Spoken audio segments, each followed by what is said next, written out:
بسم اللہ الرحمن الرحیم۔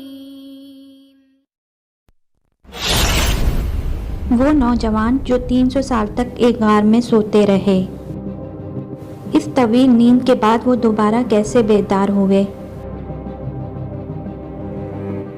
کیا ان کی اس نیند کی تشریح سائنسی علوم کے ذریعے کی جا سکتی ہے؟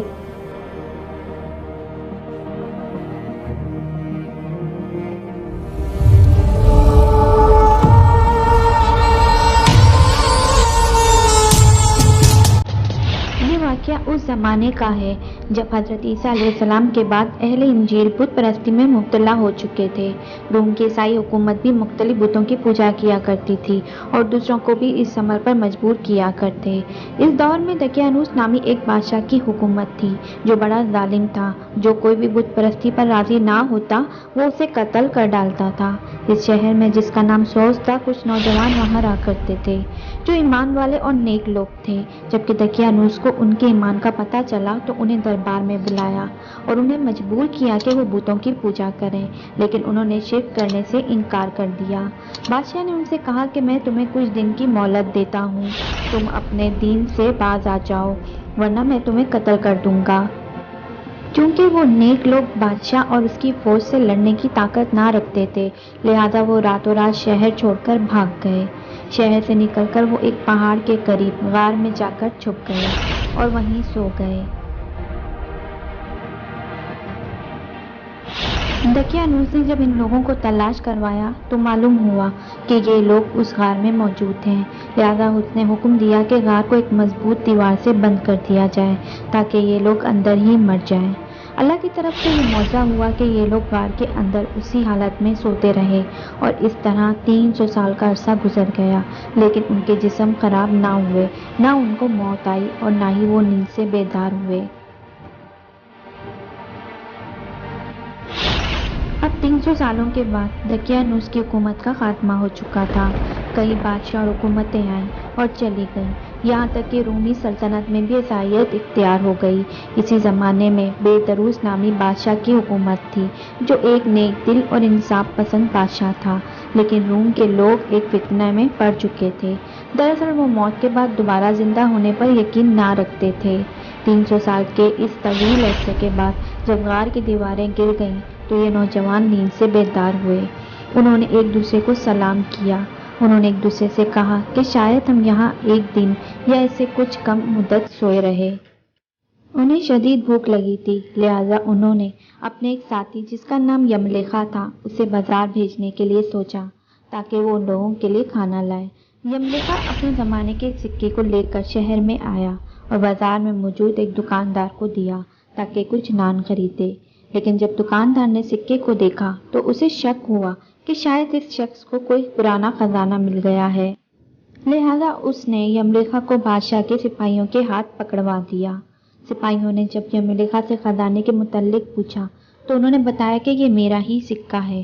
پھر انہوں نے دقیانوس بادشاہ کے بارے میں پوچھا تو سپاہیوں نے جواب دیا کہ اس نام کا کوئی بادشاہ نہیں ہے، لیکن سینکڑوں سال پہلے اس نام کا ایک بہت بت پرست بادشاہ گزرا ہے۔ یملیخا حیران و پریشان تھے۔ انہوں نے بتایا کہ ہم کل ہی شہر سے اپنا ایمان اور جان بچا کر بھاگے تھے اور میرے ساتھی قریب کے غار میں چھپے ہیں۔ سپاہی اور بہت سارے لوگ یملیخا کے ساتھ اس غار کے قریب گئے۔ وہاں پہنچ کر لوگوں نے واقعی ان نوجوانوں کو دیکھا۔ اس کی خبر جب بادشاہ کو ہوئی تو وہ بھی فوراً عمرہ اور علماء کے ساتھ غار کی طرف آیا۔ بیدروس نے اپنے آباء و اجداد سے ان نوجوانوں کا قصہ سن رکھا تھا جنہیں اصحاب کہف کہا جاتا ہے، اور 300 سال پہلے بت پرستی سے بچنے اور اپنے ایمان کو بچانے کے لیے انہیں اس غار میں بند کر دیا گیا تھا۔ بیدروس نے جب انہیں دیکھا تو سجدے میں گر پڑا اور اللہ کا شکر ادا کیا کہ لوگوں کے لیے ایسی نشانی ظاہر فرمائی کہ اب انسانوں کو موت کے بعد دوبارہ زندہ ہونے کا یقین ضرور آ جائے گا۔ اس کے بعد اصحاب کہف نے لوگوں کو خیر بات کہا، بادشاہ کو دعا دی اور واپس غار میں جا کر سو گئے، اور اسی حالت میں اللہ نے انہیں موت دے دی۔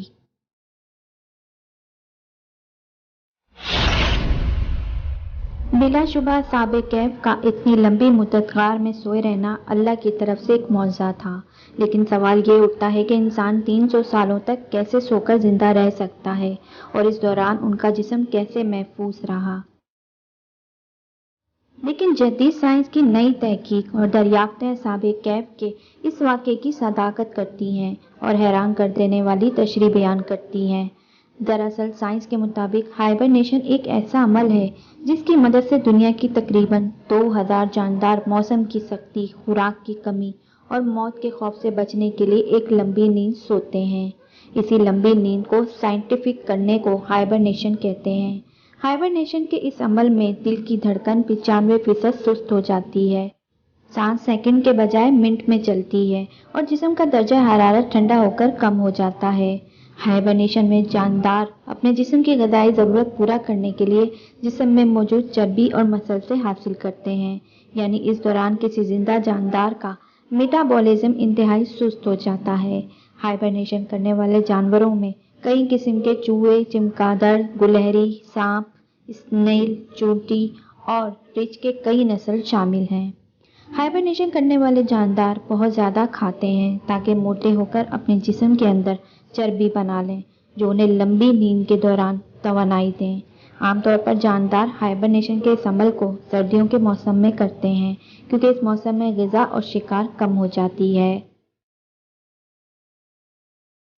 آج تک سب سے لمبا ہائبرنیشن کرنے والا جاندار ایک چمگادڑ ہے جو 344 دن یعنی تقریباً 1 سال تک بنا کھائے پیے سوئے رہا۔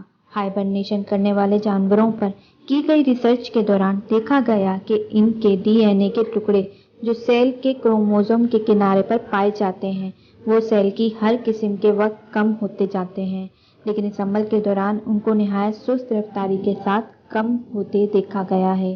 یہ ساری باتوں کو آسان لفظوں میں کہیں تو ہائبرنیشن کے دوران جانوروں کی عمر تقریباً بڑھنا رک جاتی ہے۔ انسانی تہذیب کی اگلی صدی اسپیس ٹریول کی صدی ہونے والی ہے جس میں سائنس اس چیز کو ممکن بنانے کی کوشش کرے کہ ہم انسان پہلے چاند پر، مارس اور پھر سولر سسٹم کی دوسری پلینٹس پر انسانی آبادی بسائیں، لیکن ان سیاروں تک پہنچنے کے لیے انسان کو مہینوں نہیں بلکہ سالوں کا وقت لگ جائے گا۔ اتنے لمبے سفر کو ممکن بنانے کے لیے ہائبرنیشن کے اس طریقے کا استعمال سب سے موزوں ہے جس میں انسانوں کو ان اسپیس شپ کے اندر اس لمبے سفر کے دوران کئی سالوں تک بے حد کم غذا دے کر ایک طرح کے ڈیپ فریزر میں رکھا جا سکتا ہے، اور پھر دوسرے سیاروں پر پہنچنے کے بعد انسان ہائبرنیشن کے اس پروسیس سے باہر نکلے گا۔ سائنٹسٹ کئی سالوں سے انسانوں کی ہائبرنیٹ کرنے کی کوشش کر رہے ہیں۔ ناسا اور ایسے جیسے اسپیس ایجنسی ہائبرنیشن کے طریقوں کو ایجاد کرنے میں لگی ہے۔ اگر سورہ کہف کی ان آیات پر غور کریں جو اصحاب کہف کے اس طویل نیند کے متعلق بتاتی ہے تو ان کے مطابق ہم نے غار میں کئی سالوں تک ان کے کانوں پر نیند کے پردے ڈالے رکھا، اور جب سورج نکلے تو تم دیکھو کہ وہ ان کے غار کی داہنی طرف سمٹ جائے اور یہ غروب ہو تو بائیں طرف کترا جائے۔ یہ خدا کی نشانیوں میں سے ہے، اور ہم ان کو دائیں اور بائیں کروٹ بدلواتے تھے، اور اگر تم ان کو جھانک کر دیکھتے تو پیٹھ پھیر کر بھاگ جاتے اور دہشت میں آ جاتے۔ ان آیات کے مطابق اللہ نے اصحاب کہف کے کانوں پر نیند کا پردہ ڈال دیا تھا جو ہمارے اندرونی کانوں کی طرف اشارہ کر رہی ہے۔ یہ کان کا وہ حصہ ہوتا ہے جو سوتے وقت انسان کو کسی آواز پر چونک کر دماغ کو سگنل بھیجتا ہے اور دماغ ہمیں جگا دیتا ہے، مگر اصحاب کہف کے معاملے میں اللہ نے اس حصے کو بند کر دیا تھا۔ ان آیات کے مطابق سورج کی روشنی غار کے اندر نہ پڑتی تھی اور وہ کترا کے نکل جاتی تھی۔ دراصل سورج کی روشنی انسانی جلد پر پڑنے سے ریڈیکل مالیکیول میں اضافہ کرتی ہے جس سے انسان کی عمر بڑھنے لگتی ہے، یعنی غار پورے 300 سالوں تک ٹھنڈی رہی اور سورج کی شعاعیں ان کے جسم پر نہ پڑی۔ سائنس کے مطابق اگر کوئی شخص لمبے عرصے تک کروٹ نہ بدلے تو خون کے سرکولیشن رکنے کی وجہ سے جسم پر زخم اور طرح طرح کی بیماریاں ہو سکتی ہیں جسے پریشر السر کہتے ہیں، لیکن قرآن مجید کے مطابق اللہ کی قدرت سے اصحاب کہف کی کروٹ باقاعدہ بدلی جاتی رہی، لہذا وہ اس بیماری سے محفوظ رہے۔ سائنس کے مطابق اگر آنکھیں زیادہ عرصے تک بند رہیں تو آنکھوں کے زر کو نقصان پہنچتا ہے اور انسان اندھا بھی ہو سکتا ہے، لہذا لمبے عرصے تک سونے کے لیے آنکھوں کا وقفے وقفے سے جھپکتے رہنا ضروری ہے تاکہ نظریں ضائع ہونے سے بچی رہیں۔ قرآن مجید کے مطابق تم اگر انہیں دیکھو تو سمجھو کہ وہ جاگ رہی ہیں، یعنی آنکھیں جھپک رہی ہیں حالانکہ وہ سو رہے ہیں، یعنی اللہ کی قدرت سے اصحاب کہف اس طویل نیند کے دوران آنکھیں جھپکاتے رہے اور اس طرح ان کی آنکھیں اندھی ہونے سے محفوظ ہو گئیں۔ جدید سائنس ہائبرنیشن پر آج کی وہ تحقیق ہے جو اصحاب کہف کے واقعے پر پوری اترتی نظر آتی ہے۔ ان تمام باتوں سے یہ واضح ہو جاتا ہے کہ ایسی طویل نیند کے بعد بیداری اور موت کے بعد کی زندگی میں کسی کو بھی کوئی شبہ نہیں ہونا چاہیے۔